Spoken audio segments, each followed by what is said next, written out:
Hey there, welcome to another week of our Cultivating Peace pilot program.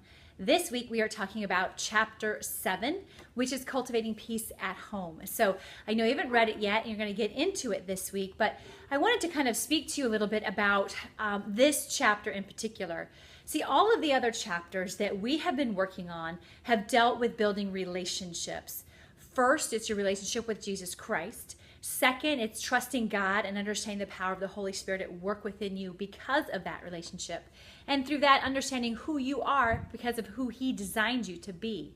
Then we moved into a relationship with your spouse if you're married, and then the relationships with your children and your families if you have, children in your life. And so we've been focusing a lot on relationships. And it may seem weird to kind of dive in all of a sudden to dealing with our homes. Well, I know, because I'm right there with you, that the place that we live matters, and how we manage that place is important. Often we can get caught up in really wanting to make it look a certain way, have a certain feel, be decorated in certain ways and all kinds of things. And it can be a stressor in our lives, and it can certainly add to our chaos, or it can contribute to our peace. So this chapter is really important because it kind of underscores the importance of all of the relationships in our lives, because it's those relationships that now need to be the catalyst for how we take care of our homes, rather than our homes being the catalyst for how we develop the relationships in our lives. And I know that this is not an easy transition to make. Y'all, we live in a culture that inundates us with how much we need to make sure our homes look a certain way. If you are walking into Target on any given month, there's a new way to decorate your home for the newest season or holiday or whatever it is. If you happen to be on Pinterest, man, there are a bazillion different ideas for how to update your bathroom, organize your home, put down, new rugs or whatever. I mean, there's some crazy stuff out there. And then, you watch HGTV, which I love, and there's all these great home decorating shows about how you can knock out this wall, add this thing, and next thing you know, voila, you have a great house. So the culture in which we live is definitely contributing to the chaos that we have in our homes. But the thing is, we don't have to allow it to get past the front door. We have an option in that we have a choice to choose to allow God to help us understand what it means to take care of our homes and what that needs to look like for us as unique, special women and the families in which we house in the same place. And what that looks like is going to be different for each one of us. And it's in that concept alone that I have learned to have some incredible, incredible freedoms. So one of the things you're going to read in this week's blog is that the home that I currently live in, I hated when we moved into it. I literally hated it. And it was not I was not quiet about it either. I used to complain quite a bit about it.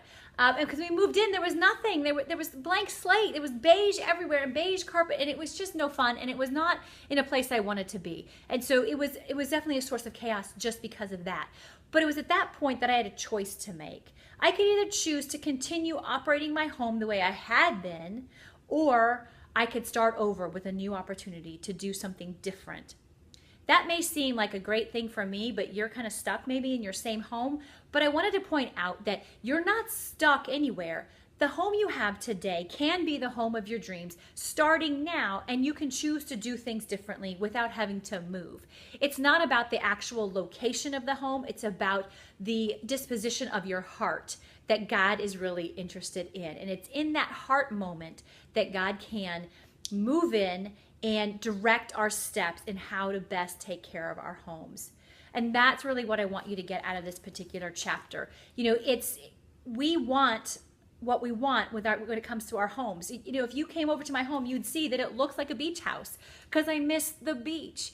But putting that together took a lot of time and a lot of effort and a lot of patience. And if I had pushed to get that done right off the bat when I first moved in, I would have missed out on a lot of the work that God was doing with me through my children, with my children, in the writing I was doing, in the ministry I was developing, all of that.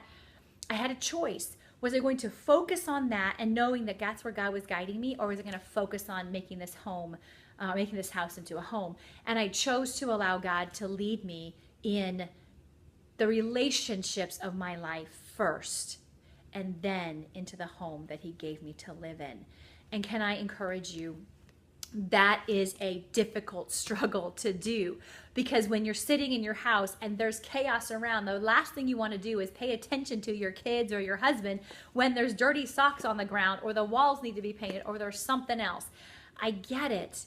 But you know, what I've learned is when I let go of control of when I take care of my house and what that's supposed to look like, God has faithfully stepped in each and every time to give me things that I wouldn't have thought of.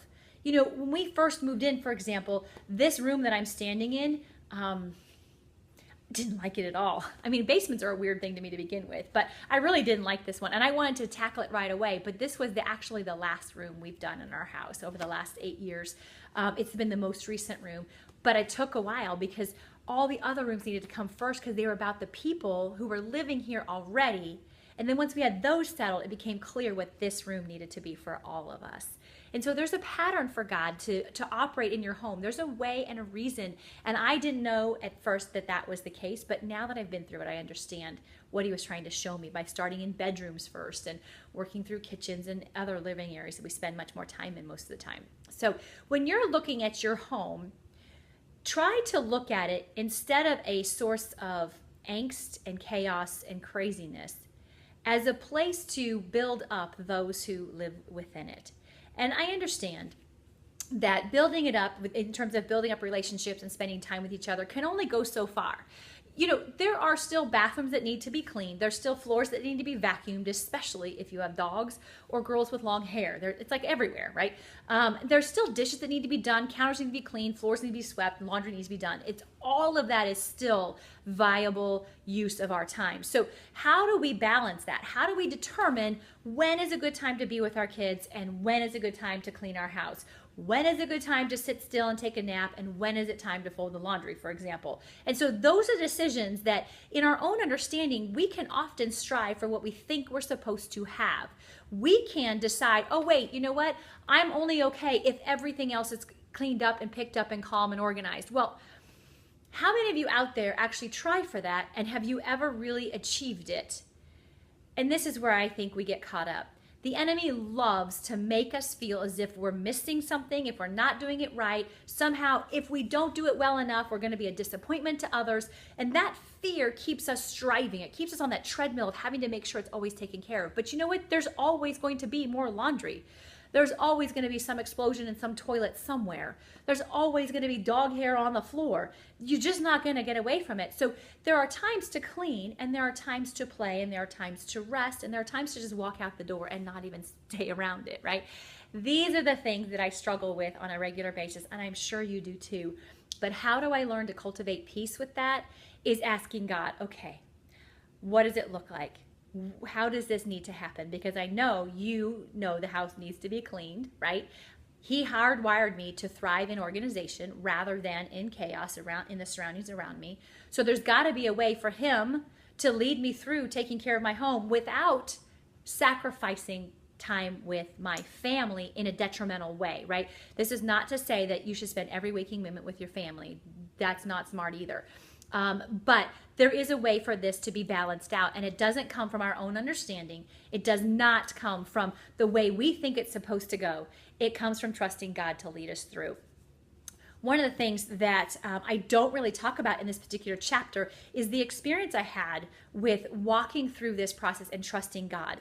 I highlighted just a little bit in about the middle of the chapter, but one of the things I want to share with you is that when you surrender to God, the taking care of your home, he often meets you in unexpected ways to deal with it.